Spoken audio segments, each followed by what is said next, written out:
Yeah, hi all. My name is Robyn Buerckner. I work for Local Land Services based in the Temora office. So I'm part-time with Local Land Services and my real job is a farmer based at Area Park, and we're doing a little bit up here at the Bidit. We've got a property at Temora and south of Area Park also. So this map's one of our properties that we had pH mapped last year, and we're about to do a variable rate lime application on that in the coming weeks. So I just wanted to do a quick update of how we've gotten to this point in West Wyalong. So a couple of years ago we started a precision ag project through Local Land Services, which was offering small grants to landholders based from the Bland Shire down to Lockhart. So in 2016 we started a project called Stay in the Zone, which was offering $1,000 grants for landholders for precision ag activities. So it was a 50-50 cash contribution. So this is just a bit of a rundown of the delivery of that project in 2016. We had around $46,000 delivered to 48 landholders, and the investment from the landholders for precision activities was around $157,000. So you can see most of the people that applied were new clients for LLS, so that was great for us to see that we were engaging clients that hadn't worked with Local Land Services before. And the average size of the farmers that were involved were around that 1,000 to 2,000 hectares. So, engaging those larger landholders in those regions. And you can see on that bottom graph, that was the split of where we had applications for the $1,000 grant. So Temora was sort of up the top at that 29%, but the Bland was around 20% of our applications. So in terms of how the funding was split, we had quite a bit of the funding went towards pH mapping, and we also offered drones in that 2016 delivery, and EM surveys were also popular. So we did nearly 4,000 hectares of pH mapping, 2,000 of EM surveys, a bit of Veris mapping, and 81 targeted samples in that year. So some people might find drones just as a bit of a toy, but there definitely is a practical application of drones in agriculture. So this was taken by a Lockhart grower. This is his own drone in 2016. Was obviously very wet, and he's put out some urea but couldn't get to this wetter area. So yeah, it's fairly visual representation of what impact that urea application had. And on the right-hand side is a grower around Barmedman that put a drone up in that 2016 year as well.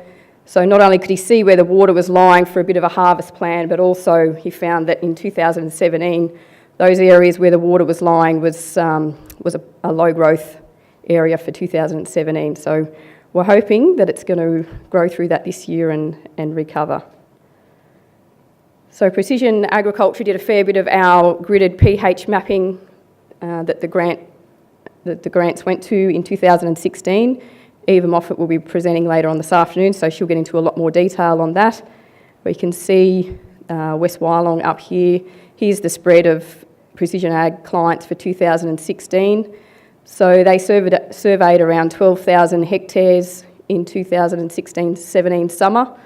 So if you're looking at a target pH of 5.2, your normal sort of rates are around that 1 to 2.5 tonne per hectare application. So you're seeing about 75% in that range.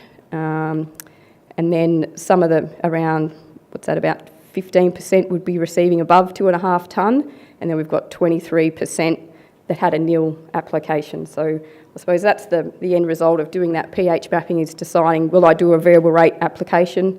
So rather than doing a blanket application across the whole paddock, we can do some prescriptions to apply more lime to those areas that need it or less to those that don't need it at all. So 2017, we ran the project again, pretty much the same way, $1,000 grants, 50-50 splits.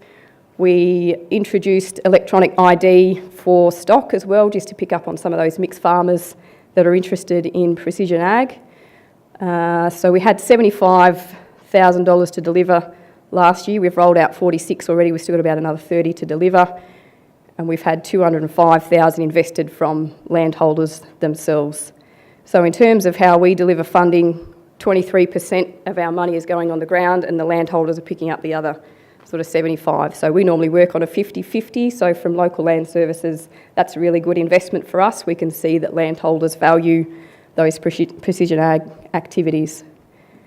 So we will have funded around 75 people in this 2017 year. Again, we're picking up new clients that haven't worked with local land services previously, and we've had a few return clients from the previous year, so that was good to see. Again, the blend sitting around that 20% of our applicants, and Lockhart picked up this year. And again, looking at that sort of 1,000 to 2,000 hectares, the average property size, and we picked up some more smaller land holdings with the introduction of the electronic ID for stock. So the breakup of activities, we had a sort of 2/3 against the pH grid mapping this year, so it's a very popular activity for precision ag, for the precision ag grants, and our EID for stock was the second largest. So we nearly doubled our pH mapping this summer. We've still got a little bit more to deliver as well. So this is our spread of the 2 years of funding over the 17 and 18 or 16 to 17 year. So the blue were the landholders that were involved in the 16 project, and the yellow are those that are involved in the 17 project, and those with the yellow outline might be a little bit hard to see, but they've been return customers. So you can see from this is the West Wyalong local government area up here.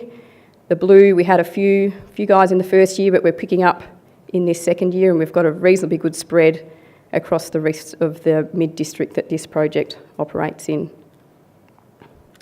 So going forwards, it looks like that we've put an application in that hopefully these grants will be potentially funded for the next 5 years. So whether we stick to that $1,000 small grants or change the way that we deliver them, but there's definitely a commitment from local land services to continue this project based on the popularity that we've received over the last couple of years. So any precision ag activity would be looked at to be funded. So even if you are just starting off your journey in precision ag activity, you might be collecting yield data on your header. It could be we could help you get the data off the cards just so that you've got that on hand if in 2 or 3 or 5 years' time you want to start doing some interpretation of that data. You've got it there. There's so many times when people come to you and say, oh, I've got 10 years worth of yield data on this card, can you get it off? And it's something's gone wrong, and they don't have that data available. So it's really important to get that yield data off your cards. You might be further down the path on precision ag and you want to implement variable rate controls on your spreaders, then that's something else that we could put the funding towards. So we'll know again in July when this project's running, and I can send you out an email. If you're not on the email list already, just come and see me at the break and we can add you in to the list. So I hope you enjoy the day. I'd like to acknowledge Nicole's work in putting the day together, and I think we've got a really good lineup. So enjoy your day. That's it for me.